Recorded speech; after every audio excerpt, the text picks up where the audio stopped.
All right, so good morning to those of us, those that are with us this morning, and to anyone who picks up this video later on YouTube. Glad to have you with us.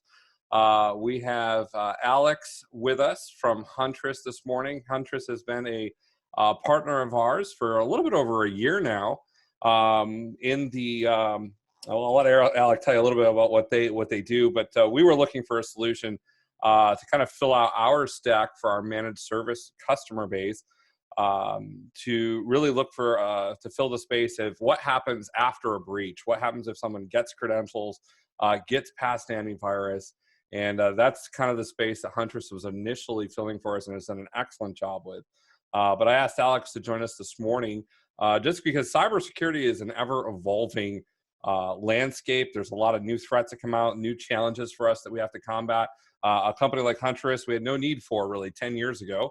But now it's almost like an almost critical piece to any stack to deliver services. But I asked Alex to join us, and I'll let him talk a little bit about what he wants to share and tell a little bit about himself and his role. But I will just say for anyone that is on, Huntress is deployed across all of our managed service customers, our fully managed customers right now presently. That was a piece that we added last year because we just felt the need was so great. But if you're not one of our fully managed customers, or you're not a customer at all, and you're interested in getting that, you're more than welcome to reach out to me after this video, after this webinar, and we'd be more happy to talk with you about what that looks like. So with that, Alex, why don't you go ahead and tell us just a little bit about yourself, and then share with us the information that you brought this morning. Awesome, can do. Thanks for the intro here, Michael. I noticed there's a couple people that have joined that I think are available to see my screen here. It looks like there's a couple people that have phoned in. I don't know if people just called in, but they're also here presently in person. Point I'm trying to make is if you are just dialed in only, I would recommend that if you can to try to join through the application itself, because what I'm about to go through, it's really important to be able to see the visuals. Otherwise, it's not going to be so easy to follow. But like Michael said at the beginning, he is recording this. So if you need to go watch back afterwards, he'll have it posted on his YouTube channel. So with that, we can go ahead and get started. So my name's Alex, and I'm a security specialist with the Huntress Labs team, and I'm based in Indianapolis, Indiana. Basically, quick background on me is I've spent 4+ years in the cybersecurity industry working for startups and larger players. And really my role here at Huntress is just helping organizations within the SMB space improve their security posture against that evolving threat landscape that Michael mentioned. So what I hope to run through with you all today is spend the majority of the conversation around education. Yeah, I'm going to talk about what we do and where we fit within the security stack at a high level so everyone understands that. But I think it's more important to kind of talk about what's going on, what your peers are seeing, and how the cybercrime market, things like ransomware, how all that has evolved over the course of time, and why that is now so prevalent to have to worry about. But with that being said, if you have questions throughout, feel free to go ahead and just drop them in the chat, and then we'll address them throughout. I want to cover that stuff when the topic is relevant. I do also have a question, slide at the very end so that we'll have, time dedicated to that as well. So let's start first with the threat landscape. So if you, don't look at any of this stuff right now, just want to kind of start off with a couple logos that you see here, Verizon and Payne and Jon Institute. There's a ton of resources out there to better understand the threat landscape year over year. These two that I have kind of shown on the screen are probably the two most well-known publishers of this type of content. Verizon comes out with their data breach investigations report, and Payne and Jon comes out with their global state of cybersecurity and small and medium businesses report every single year. They're just good sources to know what's happening year in, year out based on previous years. There are other publishers out there besides these two, but they're probably the ones that are most often quoted, and they're kind of seen as the gold standard. So what I wanted to start off with is some data that I gathered from the Payne and Jon Institute around what some of your peers might be seeing out there. And what they did is they surveyed about 2,100 of your peers with a headcount of less than 100 employees up to 1,000. And what we have here is a couple of graphs of questions that they were asked. Has your organization experienced a cyber attack in the last 12 months? And has your organization experienced a data breach in the last 12 months? So those two questions might sound very similar, but I'll explain the difference here in a second. But what you notice is that the numbers are a lot higher than you would once expect. I think breaches have always been associated with big businesses, but obviously these statistics show otherwise, right? And what also is important to gather too is that the US seems to be the highest percentage across other countries. So kind of using a home analogy, an attack is if someone breaks into your home but didn't necessarily steal anything or lock anything up. Whereas a breach is if they get in, they steal your valuables and or hold something for ransom. Cyber attacks are going to happen. They happen every single day. You can't prevent them completely. However, your goal should always be to detect them as quickly as you can to prevent the actual damage from occurring. Basically, to eject them from your house. So, that's why the number decreased from the first graph to the second graph from 76% to 69%. The 7% basically accounts for the SMB's ability to catch the bad guys in the act and eliminate them from their environment. But when it comes to ejecting them from your house, time is very, very important. Every minute that bad guy has is another minute closer to them inflicting further damage. So when your peers were asked about how has the time to respond to an attack changed, you can see here are some of the answers that they provided. More peers believe that it's actually taking longer as the years progress to catch an attacker in the act, which is a good thing, which isn't a good thing when you're in the space of wanting to lower your probability of getting valuables stolen or held for ransom. If we look at the numbers on the left-hand graph here, 35% said it remained unchanged, but 39% said that it basically took more time. So out of the total here, let me see if I can do math, 26, 35, 61 plus 13, 74. So roughly 74% have said and then the latest report that it's actually taken them longer to catch this sort of stuff. And I think the reason why that is the case is because of the graph here on the right-hand side. Essentially, these attacks are becoming more and more targeted. They're dealing with a more experienced adversary, and they're becoming more sophisticated. As you see with the different colors here, it shows what the respondents' answers were in 2017, 2018, and 2019. And in all three graphs, obviously, things are increasing. So now that we understand what your peers are seeing and saying, I kind of want to talk about why this is all starting to happen.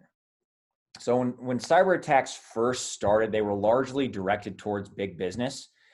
Those businesses produced the returns necessary for hackers to get an adequate return on their efforts. But, as we talked about on the previous slides, things have changed. Now you aren't just reading about big businesses in the news. As you can kind of see here, you're starting to finally see more and more journalists trying to raise awareness. It's no longer just individuals like myself that's kind of talking about this stuff. A lot of these headlines, they're somewhat attention grabbing. I'm not meaning to come off as if the sky is falling. What's important to really understand is that hackers have businesses too, and their goal in most cases is to make money. Going after big businesses is one way to make money, but attackers know that the SMBs have money too, and they actually represent 99% of the US economy. So that's a very large chunk that they just, weren't targeting beforehand. They understand that SMBs typically have less dollars to spend on the security problems, so they might be an easier target. They understand that some SMBs are a means of getting into large businesses. I think it gets overused as an analogy a lot, but that's exactly what happened with Target years ago with their HVAC vendor. They understand that many SMBs have sensitive information that they can steal and sell on the dark web. And really the biggest piece is that, they understand that any business that runs on technology needs to have that technology work on a daily basis in order to continue to make money. If systems are down for a long period of time, there could be significant costs to the business and downtime, and that's why ransomware has become so prevalent. Quick side note, if you want to be able to calculate your business's potential cost of downtime, I don't know if Michael has one, but we have a calculator that I can send his way at the end of this presentation so they can use those in your conversations. But let's take a quick look at how hackers have evolved over time. And I want to start first with the lens of ransomware. And then I'll talk about the dark web and some of the markets that we see within that. Starting first with ransomware. If you're not aware with what ransomware is, it's just a type of malicious software that's designed to block access to your systems by encrypting files and making them inaccessible. Essentially what happens, it locks it up and then sends you a ransom notice where you have to pay so that you can unlock your stuff. That ransom notice is what you're kind of seeing here on the right-hand side, if anyone's experienced that before. So if you weren't aware, ransomware actually started back in 1989 with a little Trojan called the AIDS Trojan. Basically, a doctor started sending out questionnaires to AIDS researchers via floppy disk. And after 90 login attempts to their computer, it locked it with a big red screen. Victims were then instructed to have to physically mail $189 to a PO box in Panama in order to get their data unencrypted. But didn't really work though, because what actually happened is it just encrypted the file names and hid the files, meaning that once the user found the files, they'd be able to access them. It wasn't locked up. The other flaw is that how many people would honestly go to the post office and physically mail a check to a random PO box in Panama? Some actually did, but not many. And ultimately, the author was caught, and he gave the minimal proceeds that he made back to funding AIDS research. So the challenge with this was that monetizing these attacks was extremely hard, let alone the actual encryption process. Even if the encryption worked well, it would have taken days before the $189 payment would have even been seen, which means days before you would even got your data back. Not just that, physically tracking down the owner of the PO box, even in remote areas of Panama, is much easier than the vast dark spaces that are the internet. So not the best way to disguise yourself from getting caught. So if we fast forward, a key innovation was actually introduced that made the monetizing of malware much easier. And that innovation was cryptocurrency. So Bitcoin, that was released in 2009. And while it has legitimate uses, and those are still ramping up today, bad actors found it a perfect tool to help them with monetizing their malware while remaining completely anonymous. So a much better option than a random PO box in Panama. From there, a series of ransomware variants started to evolve and continue to iterate. What we have here called out are CryptoLocker and Locky. The main mode of launching their attacks was phishing emails. CryptoLocker usually used phishing emails resembling customer complaints, whereas Locky would generally target healthcare, oftentimes resembling an important invoice. From there, I'm going to slightly go off script a bit and adding Emotet here as a delivery mechanism for ransomware. Emotet is basically something that infects your systems, and it can do whatever it wants next. It calls back to command and control server. It can drop key logging malware on your system. It can drop ransomware. It's basically seen as like infrastructure as a service in the dark space. So what you see in the real world of like software as a service or infrastructure as a service, like if you use cloud, like AWS or Azure or Google Cloud, they have the same sort of business models. And that stuff has started to happen actually back in 2015 in the dark world, I guess is the best way to say it. So anyways, going off script, I thought it was kind of relevant to explain some additional delivery mechanisms. It isn't, Emotet itself is not a ransomware product, but there are quite a few malicious actors that deploy Emotet as a service to deliver their payload. And the interesting thing about Emotet, it is a polymorphic type of malware. So that means that it has signatures that antivirus applications can't really catch and identify as malicious, because every 24 hours, those signatures are changing. So polymorphic basically just means that it's altering at all times. So if you have AV that's trying to catch something that is got a different mask on every single time, it's going to not do the best job of catching it. Going back into where we were, if we jump forward to 2017, we're now not just looking at phishing emails. We had WannaCry happen, which was an exploit of a Microsoft vulnerability. And that was kind of a big thing. It was a vulnerability for machines that had a certain service. In this case, that service was called SMB, that was exposed to the internet.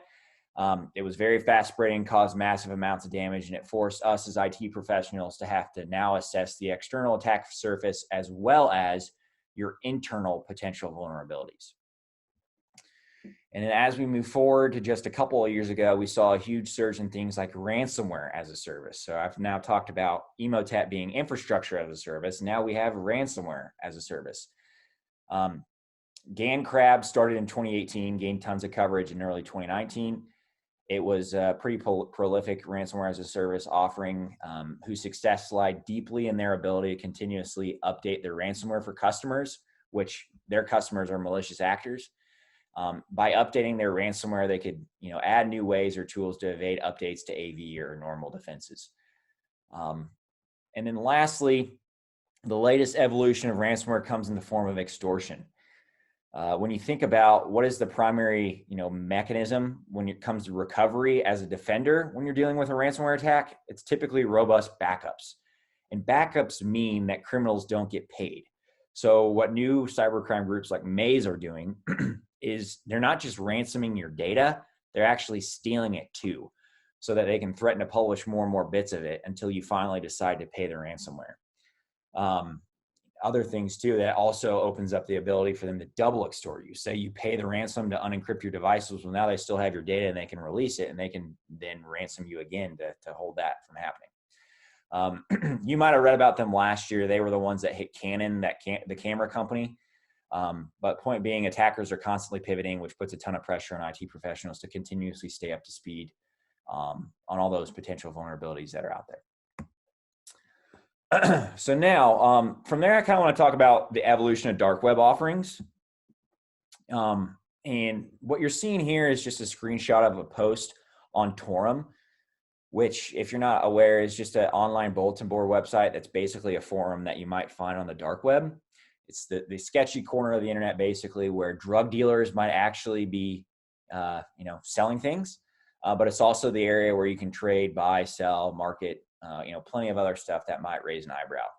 So what you're seeing is you might think on this site that, finding a leaked credit card or social security numbers or whatever, and that's certainly prevalent, but I want to start small first. And this is just a quick screenshot of a post advertising and selling a DL, or a driver's license.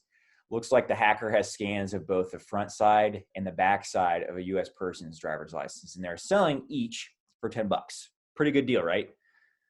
Some of you, might scoff, though. It's just a driver's license, right? Well, maybe you decide you want to have, big data like actual social security numbers, dates of birth, or other things. If you take a look at this post, this guy's selling those for just a few bucks more, and it can come with a little bonus. You can buy that with a full background and credit report for just $40. It's a little neat marketing scheme, right? A small incentive to pay a little bit more. If you take a look at this last line here, though, in the post, it says escrow is accepted. It's pretty comforting to know that, they'll offer a third-party middleman that can handle the funds, and you don't have to worry about that sketchy direct interaction. And all the information, all the data, the private details that might be collected on a person has this cool, catchy dark web slang, lingo that's called folds, or the full detail on a person. It's pretty cheap too. Obviously, information is not the only thing on that market. If you browse around a little bit more and do some more digging, you can find some hackers selling computer access, so a little bit more of the technical side of the house. But if you take a look at this, some posts and conversation where the hacker says, I have fresh RDP access, or the remote desktop protocol control over victim computers and servers in the United States. They list a few perks. Looks like they're doing some quality assurance, checking the logins and passwords before selling, and even they even offer support. This one is, actually interesting because our team uncovered this and found that the data leak and dump was for a rather large cloud service provider. So we actually had to contact them and let them know that this stuff was out there. And if you're not aware, RDP is basically a service that allows you to remote into, a remote system. So what many businesses actually have done with COVID and now having to work from home is they've opened RDP to the internet so that you can access your work laptop from your, at-home workstation. So this is the sort of stuff that they're selling access to. So I hope you've seen throughout the last few slides that there has been an interesting trajectory, or kind of a ramp up in evolution in how these hackers are really turning their exploits and tricks into a business and an enterprise. I think it shows just in these dark web marketplaces, but if you take a look at this one, it's a lot prettier, right? It's not necessarily the black and neon text that looks super shady like we were looking at earlier. This looks almost like a sibling of eBay or Amazon. It has a fully fledged interface. It includes the conversion rate for Bitcoin or other cryptocurrencies that could be used to purchase. You can even see the seller reputation or how many products they have sold in what time period. The page specifically looks to be selling a rat or a remote access Trojan. Basically what that is a file that looks like something else that once it infects a system, it provides a backdoor for administrative control of the victim's machine. So that's what you're seeing on this Empire Market, listing here. And then lastly, here's another one that happens to be a Russian website and forum where their claim to fame is taking maybe your own malware that would usually get caught by antivirus and endpoint protection and obfuscating it, basically masking it so that it can hide under the radar. It's interesting to tailor to a different audience or have that go-to-market strategy where you're benefiting other hackers. And I don't mean to show you all this to bring you to the wild dark web safari ride to kind of spooky and scare you. Well, obviously this is kind of scary stuff and things are bad. I really just want to open your eyes to the sheer scale and volume of this sort of underground industry. So before we get into the last portion where I kind of talk about what you guys can do to keep your businesses secure, I want to finish this exploration of the dark web by just looking at some different ways in which they've upped their marketing game. So if we go back to the Empire Market, that online marketplace where users can buy and sell attacks and exploits and data in that super commoditized way, you've got your listings here in similar categories on the left-hand side. And it looks like any other e-commerce website, except for the fact that they're selling drugs and chemicals, and that being one of the top selling things on that marketplace, along with other things like counterfeit items, malware, and more. If we look at this listing specifically, one of the interesting products here is a little comparison to Xdetic, which is a dark web crime forum and marketplace for selling RDP, the remote desktop protocol stuff that I've been talking about previously. And if we dive into that a little bit more, it's crazy to see their pitch. What they're basically saying is we are just as good as Xdetic and even cheaper. You could get their RDP, but for as low as 50 cents. No BS. Grab them while they're hot, while supplies last. This is a once in a lifetime opportunity. They're really trying to get you to realize that, hey, you need to pull the trigger fast. So if you look even further, look at this biggest hacked RDP database with a fraud score checker, a proxy score checker. They have all the things to build a product, and it's just insane to think that we've got this level. We'll look at another ransomware as a service group, Ranian. Let's see here. As you kind of see at the very top of their claim, we provide an already configured and completely fully undetectable ransomware and decryptor. And apparently they're the only ones that provide a free anonymous command and control dashboard. But if you look a little bit lower, let's look at their marketing tactics that they have below in those bullets. They break down their packages and contracts. You could go all in on a 1-year deal, or if it's a little too expensive, you can opt for a 6-month option at a lower price. Maybe you lose some features, but you have that extra bit of flexibility. And it's funny, you can see that this pitch to you is just a block of text, right? If your business or your marketing team came to you and said, hey, we're going to draw in the audience and get the customers with this sort of marketing here, that probably wouldn't fly. Anyone that looks at this huge list of features, their eyes are going to glaze over. No one wants to parse through that. They want a quick snapshot and easy to understand breakdown of all the different packages and options. They want to see pricing. They want to see comparisons. So Ranian decided, well, let's go ahead and do that. Granted, it's not the prettiest thing in the world, but take a look at their strategy and how it's changed. They've realized that, maybe some people really like the pay-as-you-go model. And, they offer a subscription on a by-month basis. They'll charge you a little bit more for that one compared to the time cost of other packages, and you might lose some other features, but ultimately it just gives you options, right? You want support in a real-time client manager? Well, you don't get that in the 1-month package, but if you go for their 6 months, you do. I think it's just very fascinating, the growth and evolution to see, the kind of things that the hacking and exploit market has done and how they've matured and really grown into an industry.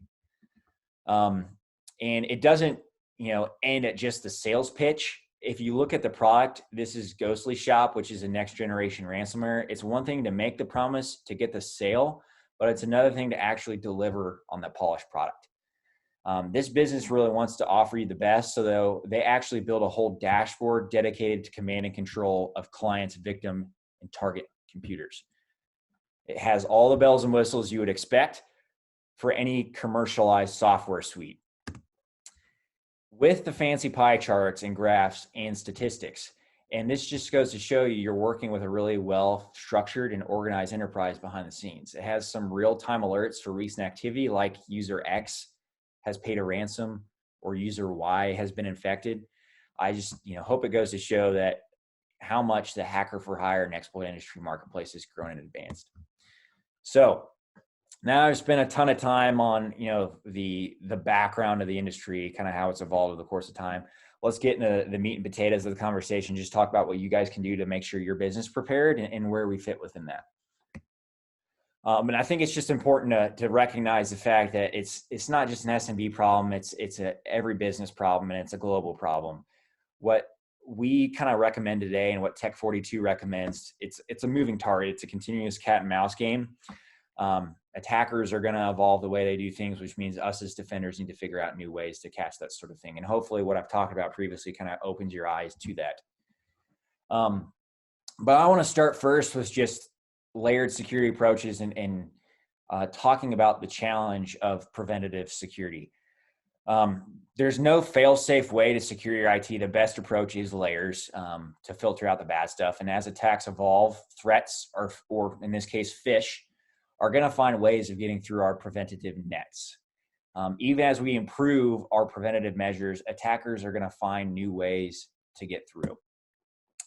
And so layered approaches are the best approach. And how I like to talk about layered approaches most often is by using the NIST CSF framework. If you're not familiar with it, NIST stands for the National Institute and Standards of Technology. CSF stands for the Cybersecurity framework.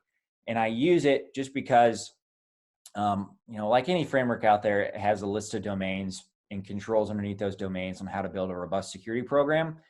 But it's a more consolidated framework that a lot of SMBs, if they're trying to align to something, they might try to use this just because it's easier to manage.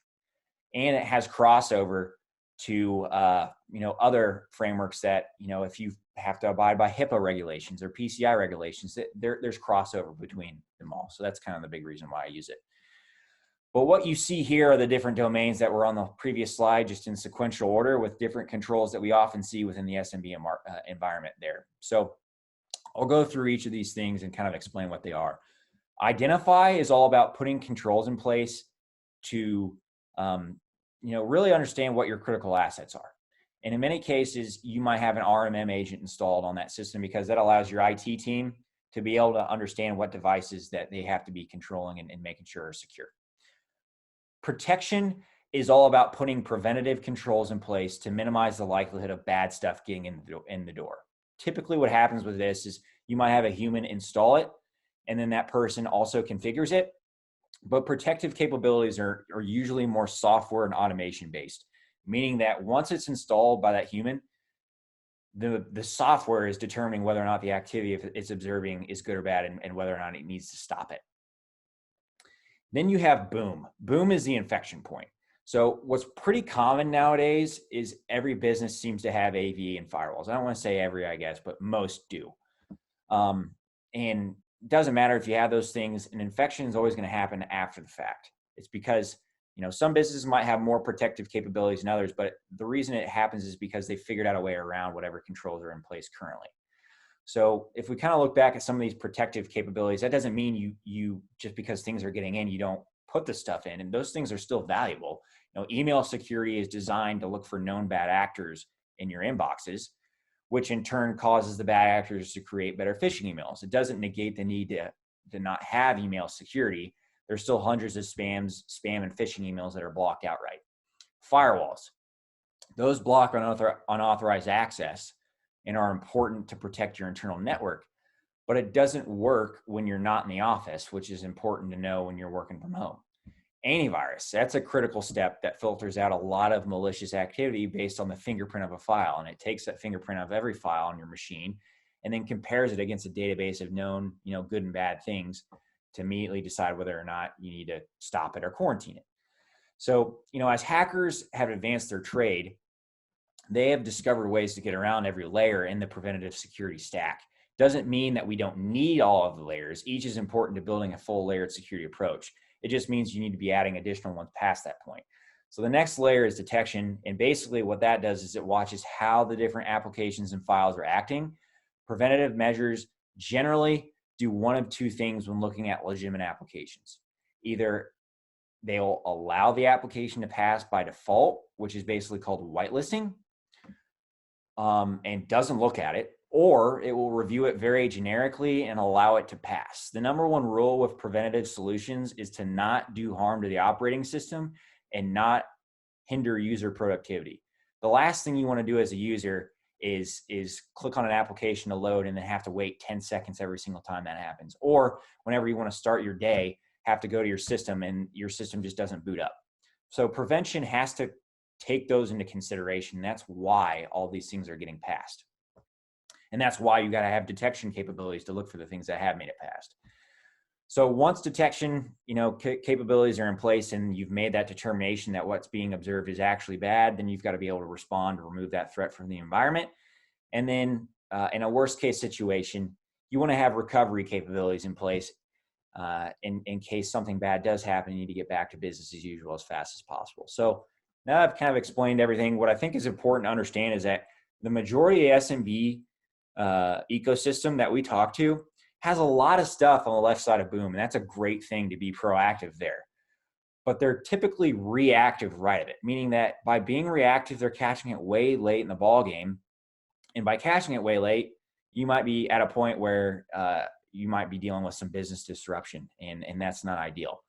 So what we do at Huntress is we just kind of complement all the different things that you're already doing by just filling gaps that you're not looking at today. We're helping you now be proactive right of boom by adding a software component, but also a human component, because humans are necessary to catch what technology can't see. Going back to that fishing analogy, I thought I'd drop a cool GIF.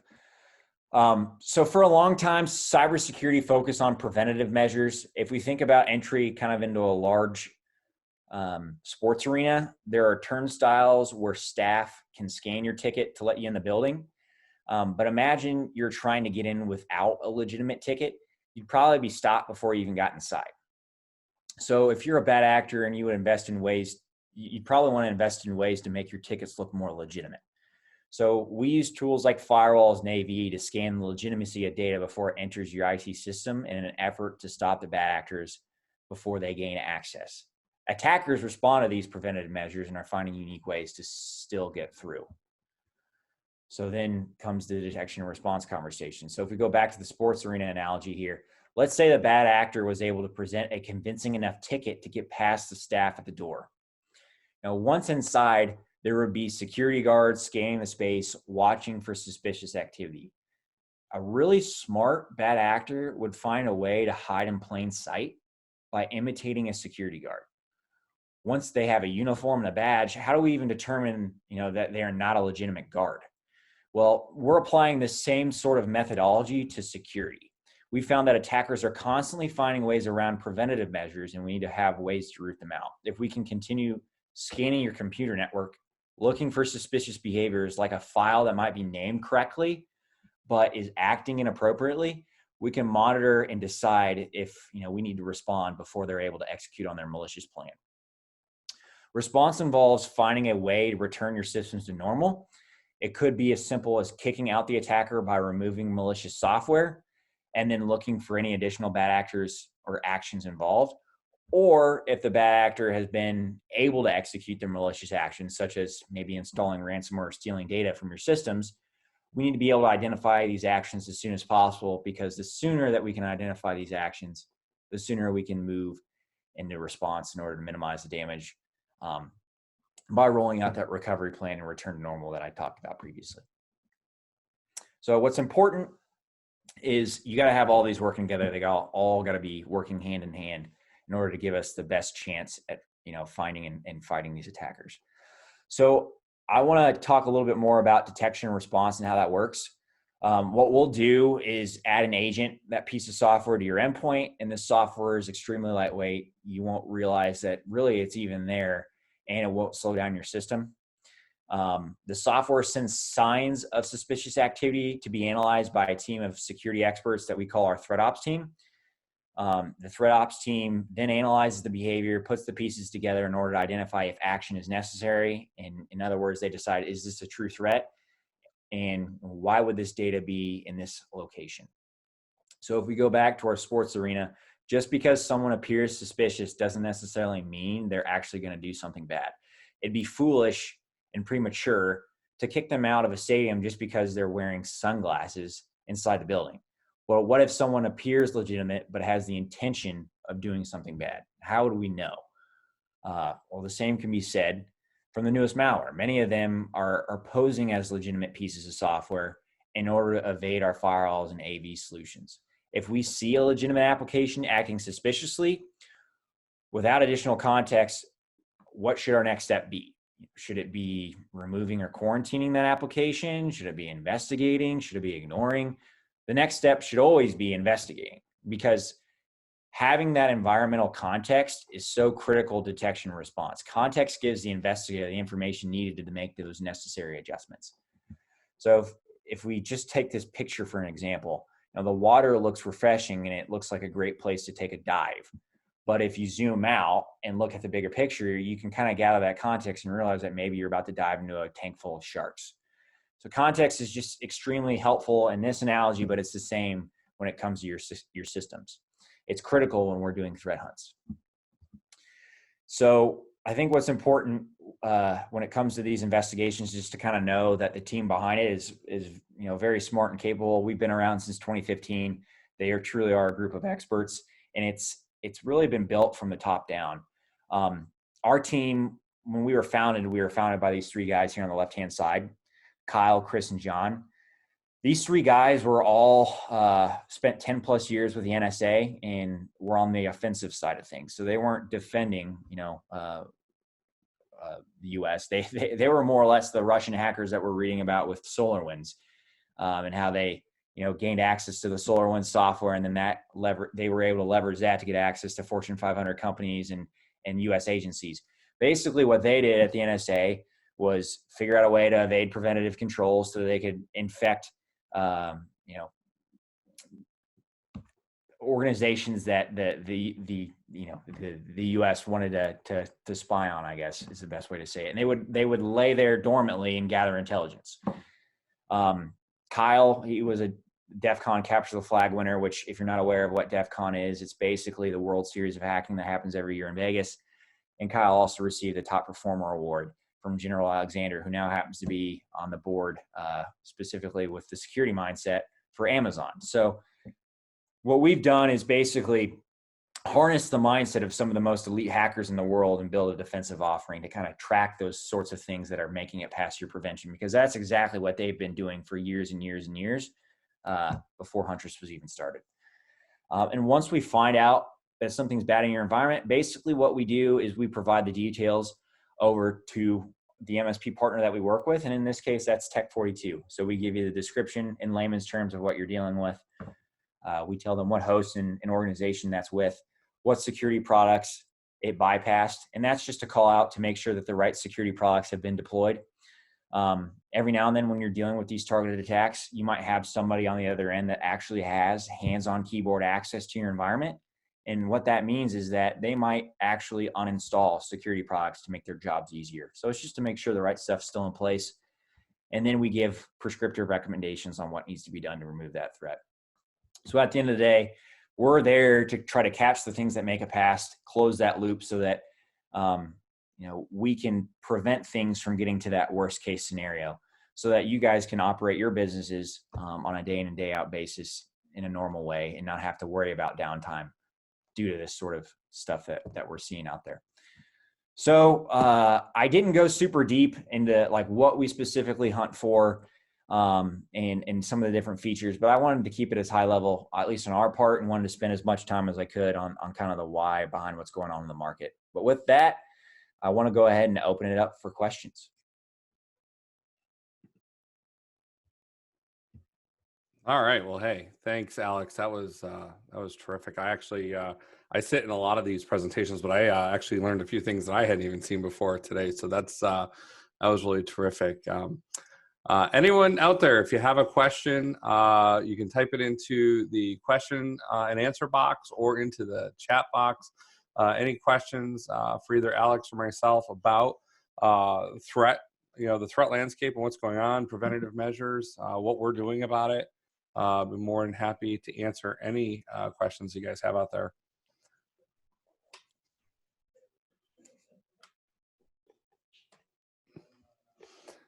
One question that I did have, you mentioned that you had a downtime assessment tool.